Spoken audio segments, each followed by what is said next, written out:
नमस्कार, आप सुन रहे हैं किसान रेडियो 90.4 एफएम और मैं हूं आपका दोस्त अनिल चतुर्वेदी।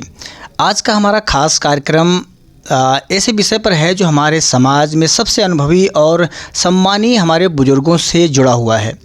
बदलते डिजिटल युग में जहां टेक्नोलॉजी ने हमारी ज़िंदगी आसान बना दी है, वहीं साइबर अपराधों का खतरा भी बढ़ गया है। खासकर हमारे बुजुर्ग अक्सर ऑनलाइन धोखाधड़ी और फ्रॉड का शिकार हो जाते हैं। ऐसे सवाल उठता है कि क्या हमारे बुजुर्ग साइबर सुरक्षा के प्रति सचेत हैं? उन्हें साइबर अपराधों से बचने के लिए क्या क्या कदम उठाए जाने चाहिए? इन्हीं अहम सवालों के जवाब जानने के लिए आज हमारे साथ बस्ती मंडल के डीआईजी श्री दिनेश कुमार जी हैं, जो अपने अनुभव और प्रशासनिक दक्षता से कानून व्यवस्था को और मजबूत बना रहे हैं। तो आइए आपसे जानते हैं कि हमारे बुजुर्गों को साइबर से बचने के लिए क्या क्या योगदान देने चाहिए। तो सर, सबसे पहले आपका बहुत बहुत स्वागत है हमारे इस चैनल पर। धन्यवाद जी। सर, सबसे पहला सवाल अगर हम आपसे करें तो साइबर अपराधों से बुजुर्ग सबसे अधिक किस प्रकार के फ्रॉड का शिकार हो रहे हैं और इनके पीछे अपराधियों की मुख्य रणनीति क्या होती है? देखिए, बुज़ुर्ग की कैटेगरी में तमाम लोग आते हैं, जिसमें बुज़ुर्गों में पढ़े लिखे बुज़ुर्ग भी होते हैं, कुछ लोग गांव देहात ग्रामीण परिक्षेत्र की जो कुछ लोग इलिटरेट अनपढ़ या फिर जो मॉडर्न पार्लेंस में जो टेक्नोलॉजी से जो जानकारी कम रखते होंगे, उस तरह से लोग भी है। बहरहाल जो बुज़ुर्ग जनरली जो प्रभावित होते हैं वो कभी कभी वो एटीएम कार्ड लेके जाते हैं बाज़ार में ख़रीदारी करने के लिए, पैसे निकालने के लिए। तो उस वक्त वो कभी अपना जो एटीएम जो प्रोसेसिंग स्लो करता है, वो बगल के लोगों से मदद मांगते हैं और पिन भी बता देते हैं जी। या फिर जो अपराधी है शोल्डर सर्फिंग कर लेता है, सो पीछे से खड़े होकर देख लेता है कि भाई उनका पिन क्या है, फिर धीरे से अपना कार्ड बदल देता है जी। और टेलीफोन के माध्यम से जो होता है, सेल फोन के माध्यम से फ़ोन आता है कि साहब हम आपके पेंशन की खाता मैनेज करते हैं, क्योंकि सभी पेंशनर्स की आजकल डेटा जो है जो डार्क वेब में अवेलेबल है। तो हैकर है वो क्या करता है, वो डेटा एक्सेस करता है, उसकी बैंक डिटेल्स एक्सेस करता है, फिर फ़ोन करता है कि साहब आपका बैंक अकाउंट जो है लॉक किया जा रहा है, लॉक करने के लिए कर रहे हैं और दोबारा रिन्यूअल के लिए आपको अपने क्रेडेंशियल्स बताना पड़ेगा। बुज़ुर्ग इनोसेंट होते हैं, जनरली अपने क्रेडेंशियल, बैंक अकाउंट नंबर, आधार, पैन, पासवर्ड, आईडी या वो बता देते हैं, या फिर ऐसा करते हैं कि उनके द्वारा दिया गया लिंक को क्लिक करते हैं और फिर पूरा डाउनलोड कर देते हैं, उससे कि पूरा फ़ोन हैक होता है। उसका स्क्रीन जो है दूसरे बैठ के अपने जो ट्रू व्यूवर से देख रहा है, तो उनके पास जो OTP आ रहे हैं वो सब वो देख रहा है खुद ही। तो ऐसे में वो कॉम्प्रोमाइज़ हो जाते हैं। कोई नौकरी दिलाने के नाम से वो कहता है कि भाई आपके घर के लोगों को नौकरी दिला देंगे, उसके नाम से उससे बातचीत करके वो करते हैं। कुछ पेंशनर्स होते हैं कि भाई उसके पास पेंशन की रकम आता है, वो ट्रेडिंग के नाम से कभी व्हाट्सएप या टेलीग्राम ग्रुप में जुड़ जाते हैं जी। और जो साइबर अपराधी है वो लालच देता है आपकी जो पैसे को 3 महीने में हम 2 गुना कर देंगे, 4 गुना कर देंगे। US के स्टॉक मार्केट में, जापानीज स्टॉक मार्केट में या अन्य यूरोपियन स्टॉक मार्केट्स में हम इन्वेस्ट करा देंगे, डॉलर्स में आपकी इनकम होगी, तो आपकी 10, 15, 20 लाख जो भी आया वो आपके रिटायरमेंट की बेनिफिट का जो पैसा है जी। तो उसको एक मुश्त में वो लोग गंवा देते हैं। तो इस तरह से तमाम प्रकार के हैं जो साइबर फ्रॉड जो बुज़ुर्गों को टारगेट कर रहा है, या तो उनके लालच को, या फिर उनकी मजबूरी को, या उनको डर को। फॉर एग्जांपल, अगर बैंक से कोई फ़ोन करके ये बता रहा है कि भाई आपके अकाउंट को फ्रीज़ कर देंगे, तो बुजुर्ग ये डरने लग जाते हैं कि भाई मेरा पेंशन की खाता है, वो दोबारा पैसे ही नहीं मिलेगा मुझे जी। आजकल गवर्नमेंट ने सभी चीज़ें आसानी से मतलब ऑनलाइन एक्सेस कर सकते हैं, ऐसे आसान तरीका बना रखा है। तो इस तरह से डराते हैं या लालच देते हैं या कंफ्यूज करते हैं। तो बेसिकली क्या है कि ये तमाम प्रकार के अपराधों से बुजुर्गों को बचाना हम लोगों की जिम्मेदारी है जी। सर, हम आपसे जानना चाहेंगे कि पुलिस और सरकार इस पे क्या कदम उठा रही है? सरकार, जो केंद्रीय सरकार है, उन्होंने एक बहुत अच्छा हेल्पलाइन नंबर लाए हैं, 1930 जी, 1930 जी।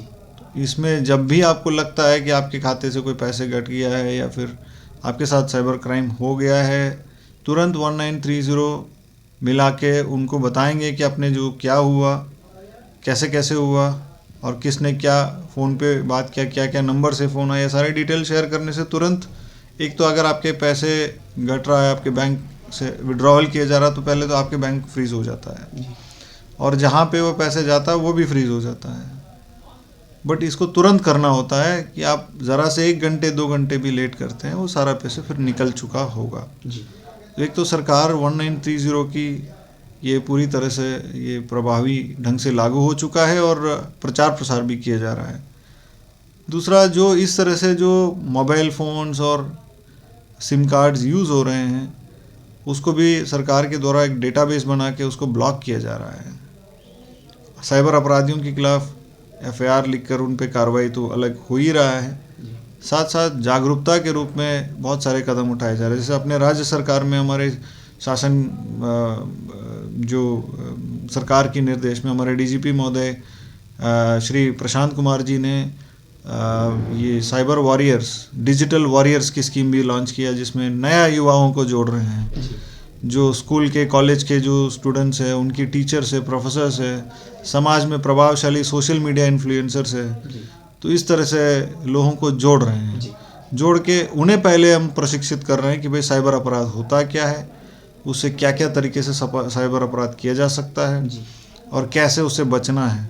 तो वो फिर हमारे इनडायरेक्टली देश की सेवा करेंगे। जैसे बुज़ुर्ग है, बच्चे हैं, महिलाएं हैं, गांव लोग हैं, शहर के मोहल्ले के लोग हैं, उनके बीच में जाएंगे, सरकार की योजनाओं के बारे में, साइबर अपराध के बारे में, उससे बचने के तरीके के बारे में वो खुद ही हमारे मैसेंजर्स, फरिश्ते बन के जाएंगे। तो इस तरह से तमाम अलग अलग कदम उठा रहे हैं। सर, हम आपसे जानना चाहेंगे कि यदि कोई बुज़ुर्ग साइबर ठगी का शिकार हो जाता है तो उसे तुरंत क्या करना चाहिए और साइबर हेल्पलाइन उसकी कैसे मदद करता है? मैंने जैसे पहले ही बोला था, जब भी आपको महसूस हुआ है कि आपको आपके ऊपर या आपके परिवार के साथ साइबर क्राइम हो गया है, तत्काल 1930 डायल करें और अपनी पूरा क्रेडेंशियल्स दें। दूसरा, आपके थाने के साइबर हेल्प डेस्क जो गवर्नमेंट ने लागू कराया है, हर थाने में आपको साइबर हेल्प डेस्क मिलेंगे, या फिर साइबर थाना हर ज़िले में। पहले आज से 1 साल 2 साल पहले तक किसी भी रेंज के हेडक्वार्टर की इसमें या ज़िले में जो साइबर सेल हुआ करता था, बट अब वो साइबर थाने के रूप में प्रत्येक जनपद में एक साइबर थाना खुल चुका है।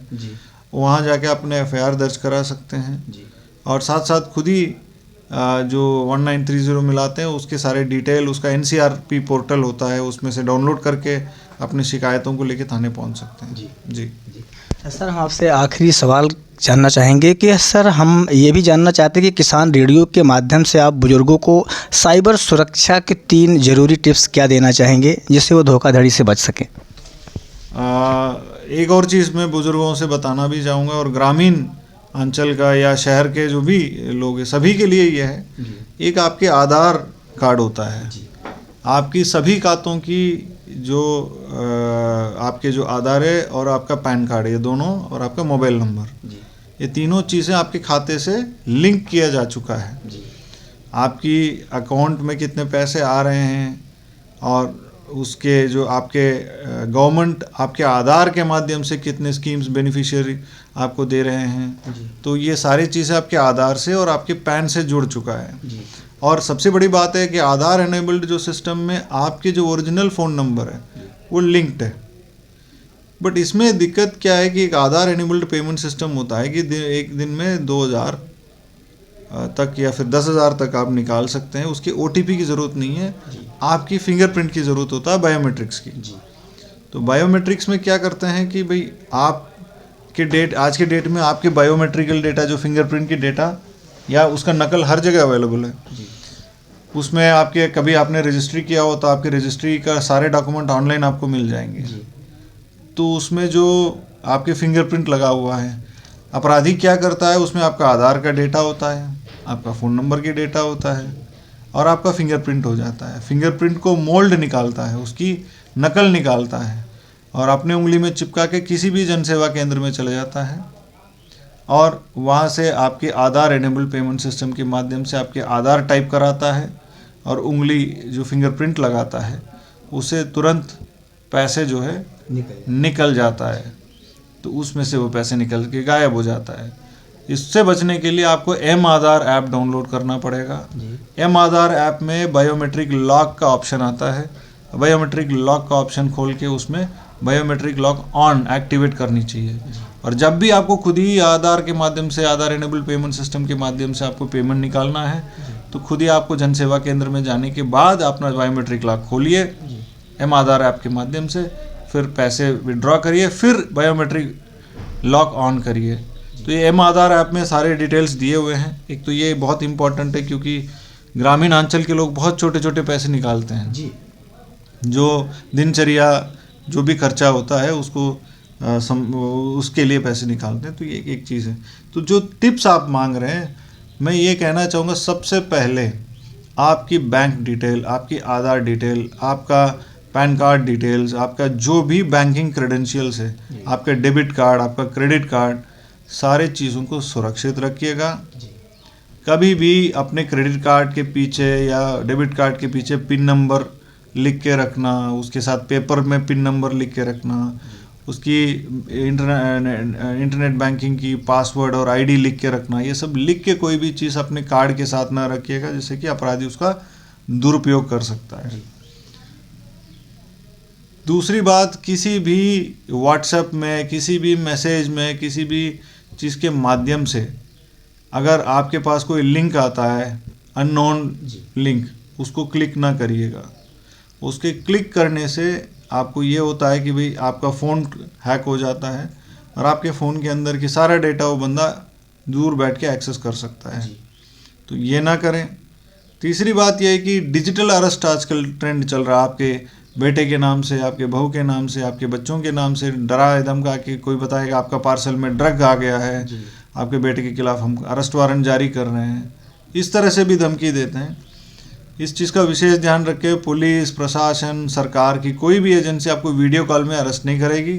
और वैसे भी सर, ना आपसे मोबाइल फ़ोन पे मैसेज भी आया करते हैं कि इस तरह की किसी कॉल को इग्नोर किया जाए। चौथा, बैंक आपको फ़ोन पे कोई भी क्रेडेंशियल नहीं पूछेगी जी। बैंक से अगर आपके पास फ़ोन आ रहा है, आपको कहा जा रहा है आपका अकाउंट को हम लॉक कर रहे हैं, तो आप बिल्कुल डरिए मत, सीधा बैंक को पहुंच जाइए जी। और ऑनलाइन से कस्टमर सर्विस नंबर निकाल से पहले बहुत सतर्क रहिएगा, क्योंकि ऑलमोस्ट 90% फर्जी हो चुके हैं जी। तो वेबसाइट एक्सेस करते वक्त भी नकली वेबसाइट्स बन चुके हैं। तो इन चीज़ों पे ऐसे बहुत सारे टिप्स हैं, मैं बताते जा सकता हूँ। तो बेसिकली अपने क्रेडेंशियल्स किसी को शेयर ना करें, धमकी भरे फ़ोन कॉल्स को इग्नोर करें और सीधे जाके थाने में या संबंधित लोगों से बात करें। किसी भी फेक प्रोफाइल आईडी से जो पैसे मांगा जा रहा है कि भाई आपके दोस्त के फेक प्रोफाइल से पैसे मांगा जा रहा है, सीधे उस दोस्त से या आपके बेटे के नाम से या फिर आपके बहू के नाम से, आपके बच्चों के नाम से जो भी कॉल्स आ रहे हैं, उनके सीधा आपके पास जो उनके नंबर सेव है उनसे फ़ोन करके आप बात करिए। तो करके इस तरह से चीज़ों से बच सकते हैं। अभी आप सुन रहे थे बस्ती डीआईजी, बस्ती मंडल के DIG Shri Dinesh Kumar P G को, जिन्होंने बुजुर्गों के इस टेक्नोलॉजी के आधुनिक युग में बहुत सारी बातें आपने बताई। बहुत बहुत धन्यवाद सर, आपने किसान रेडियो को अपना अमूल्य समय दिया। धन्यवाद जी। ये मैं किसान रेडियो को भी मैं ढेर सारी शुभकामनाएं देना चाहूँगा और दिल से धन्यवाद बोलना चाहूँगा, क्योंकि आपने मुझे एक प्लेटफॉर्म दिया जो बस्ती जनपद की तमाम किसान लोगों से या तमाम ग्रामीण शहर अंचल के लोगों से जोड़ने के लिए और मैं अपने जानकारी उनको देने के लिए मुझे एक प्लेटफॉर्म मिला है। और मुझे पूरा विश्वास है कि जो भी थोड़ा बहुत जानकारी मैंने दिया उससे फ़ायदा ही होगा जी। धन्यवाद जी। Thank you.